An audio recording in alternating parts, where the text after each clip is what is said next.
everybody, and welcome to another video on my channel. Today I want to talk to you all about Skillshare. And no, I'm not getting paid to talk about this. This isn't a sponsored video. I just recently had the experience of creating and publishing my first class, and then also took advantage of the learning experience and wanted to talk to you about what that was like for me.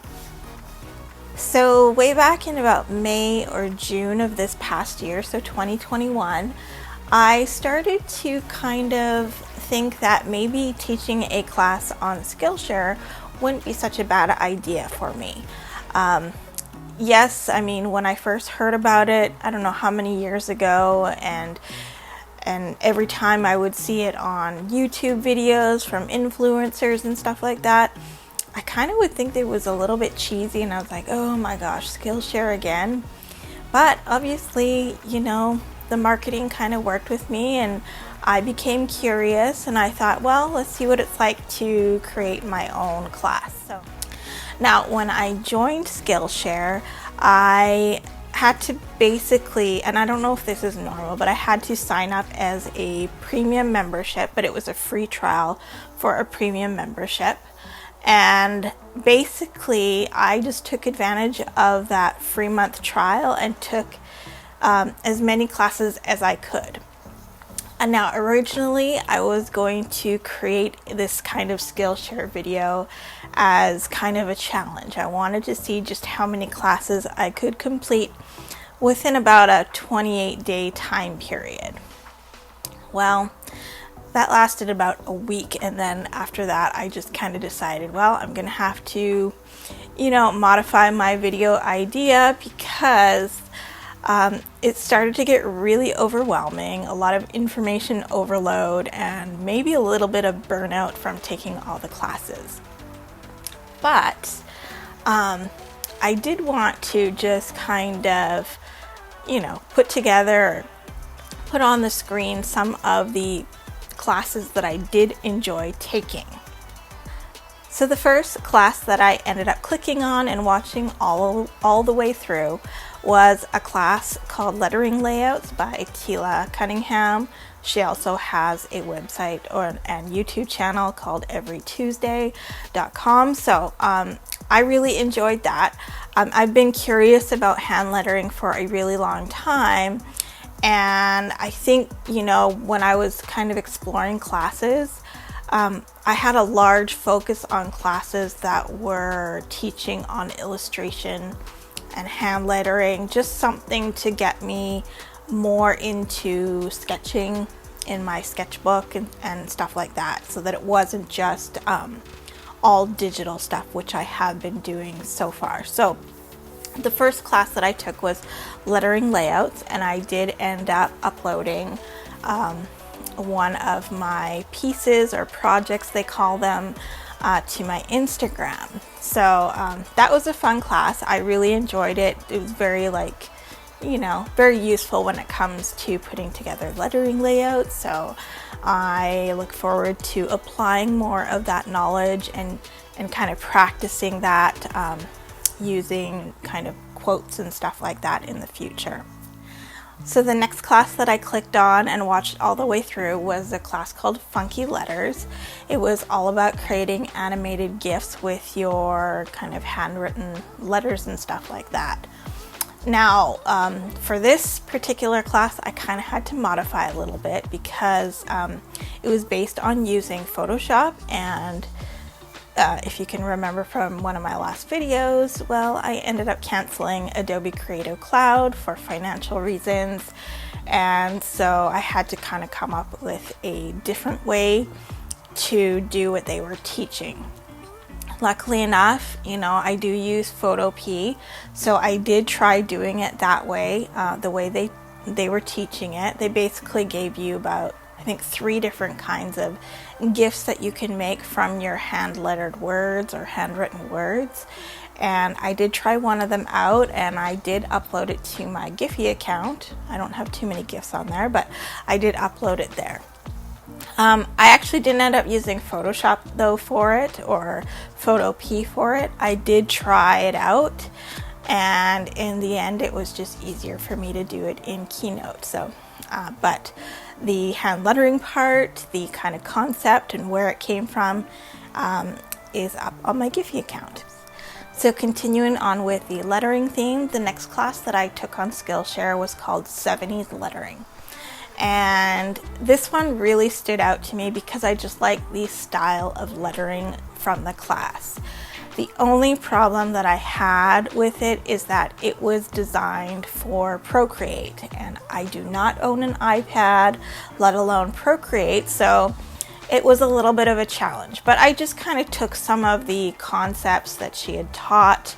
I hand sketched them in the same way that I did with the lettering layouts one, and then just kind of took a photo of it and then used my pen tool to create a digital version of it. So but I did really enjoy the theme of the class, I guess I should say, and I just wish it was a little bit more versatile for, you know, other kinds of, I guess, ways to create it, but I did really enjoy it.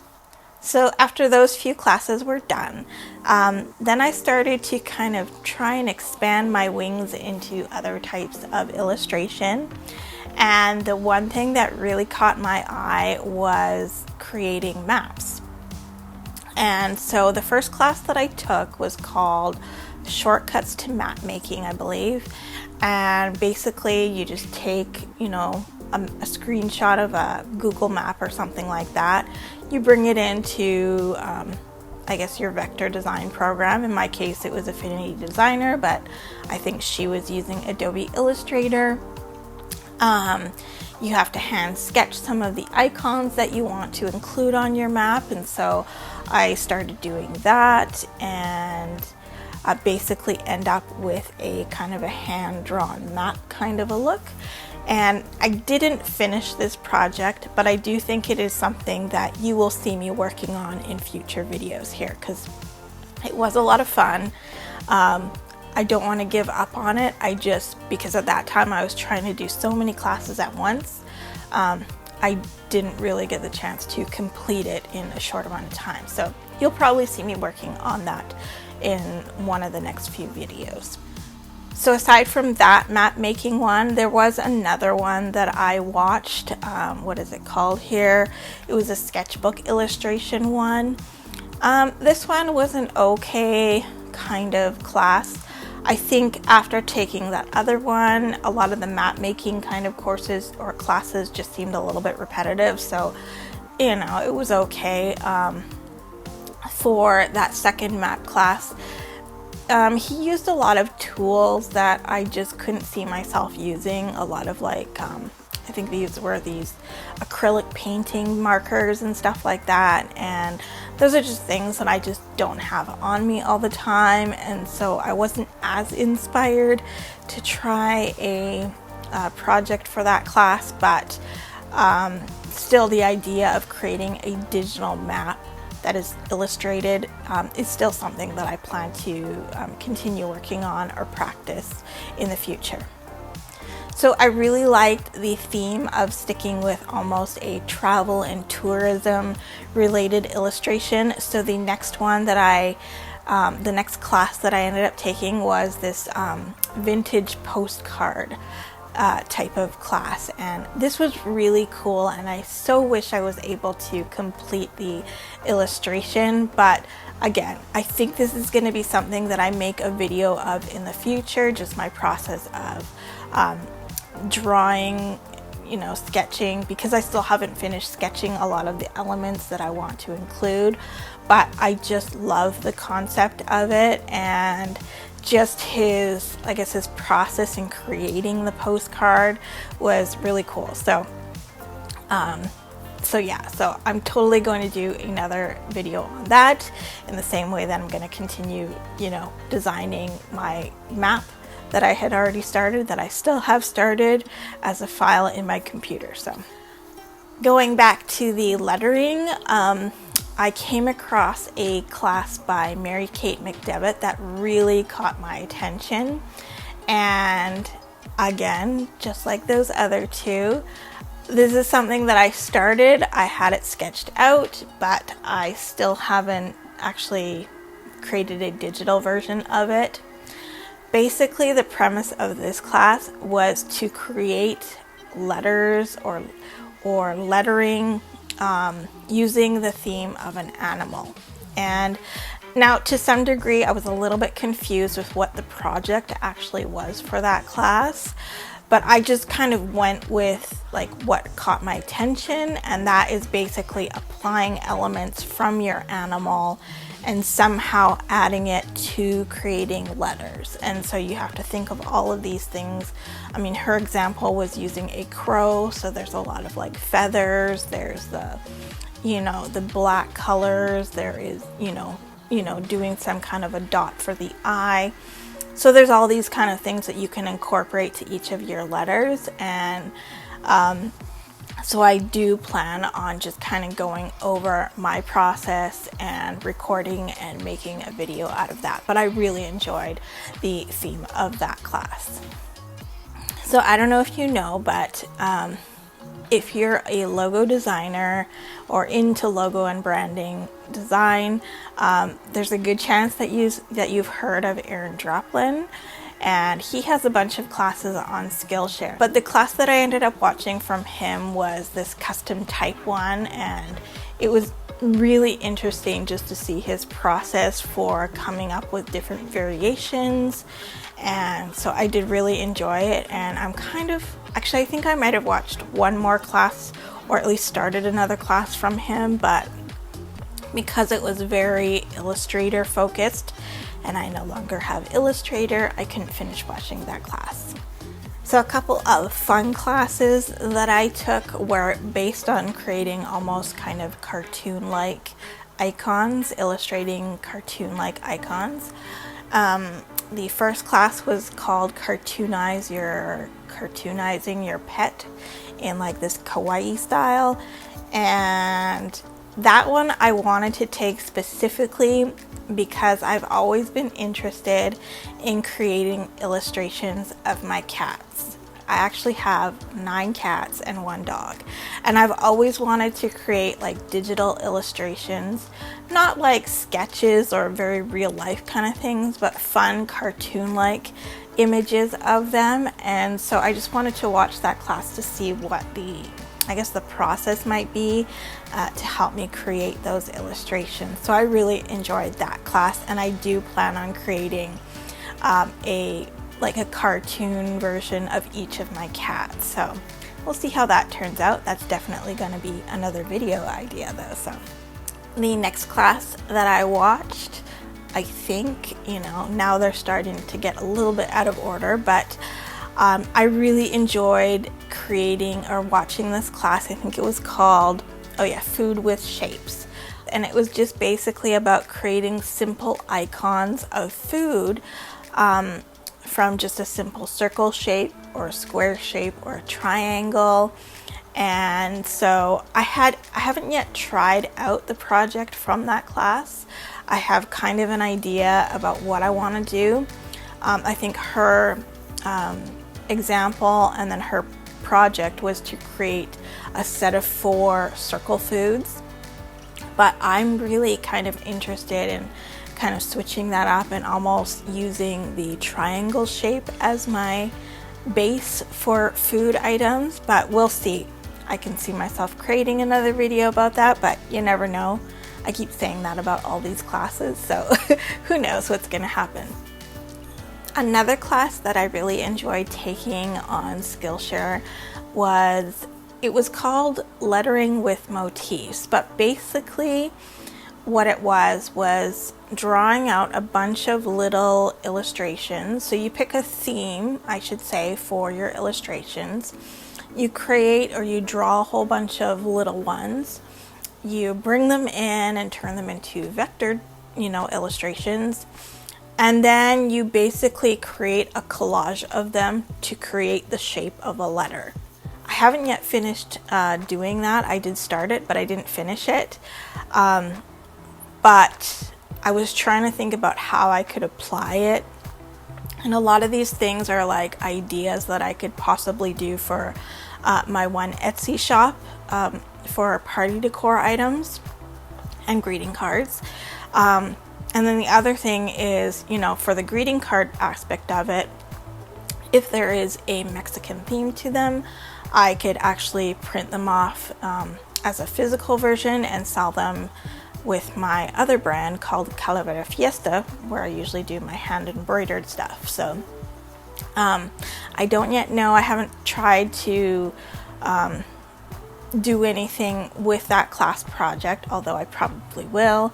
But yeah, that's why I had an interest in taking that class, was more to give me some ideas for designs for my Etsy shop.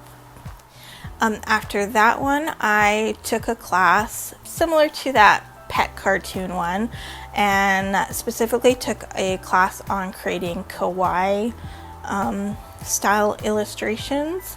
It was okay. I don't know that I'm actually going to practice or do a project on it, but it was kind of interesting, pretty cute to see what the process was for that. So another class that I decided to take was a brush lettering class for beginners. You know, after seeing and watching all of these classes on lettering, I was kind of interested to see like how, you know, to use a brush style pen. Originally, I was trying to look for something that was made for left-handed people because I'm left-handed, and I feel like there is a different technique for that, but the one that I watched I didn't really find super helpful. But at least watching the exercises in this other one was really helpful for me. And then one last class that I ended up taking and enjoying, at least because of the, I guess, the resources that were included in it, was all about contract writing for freelancers. Now, the class itself was a little bit boring. It was made up of 3 long classes, but the content itself was really useful. I know for me, it's always been something that's kind of held me back from moving forward as a freelance graphic designer, because I'm always afraid of the legal troubles that I might run into, and I'm not really sure what to include in a contract, how to write it, you know, is it a good idea to go to this contract writing generator or something like that. So it was helpful for me to watch that class, and that's probably the last completed class that I really found useful. So in total, I ended up completing 26 classes in a 28-day time frame. And originally my goal was to try and take as many classes as I could in a 28-day time frame, but after about the first week I realized that it was kind of unrealistic for me to try and do 2-3 classes a day for 28 days straight, because it's a lot of information to kind of absorb. And I was also getting frustrated by the fact that I didn't really have enough time to complete a project from a previous class before moving on to a new one. So I kind of modified that goal for myself and just said, I'll just do what I can and be okay with it. The most important part for me was that I did want to learn and work on some new skills. Certainly the classes that I watched on lettering and illustration, those were all super helpful. And I think it's gonna give me a bit more confidence in my sketching skills from now on. Now, if you do want to give Skillshare a try, I'm gonna put a link in the description below. I'm going to be completely transparent. It is an affiliate link, so that means that I do earn a little something when you use that link to sign up. I'm also going to include the links for each of the classes that I've talked about in this video, just in case you also want to check them out. I hope you enjoyed this whole kind of spiel on Skillshare.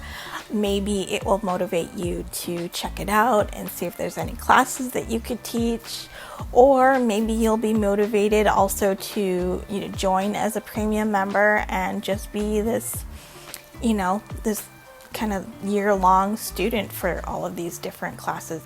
Thank you so much for watching, if you're still watching right now, and I will see you in the next video. Bye.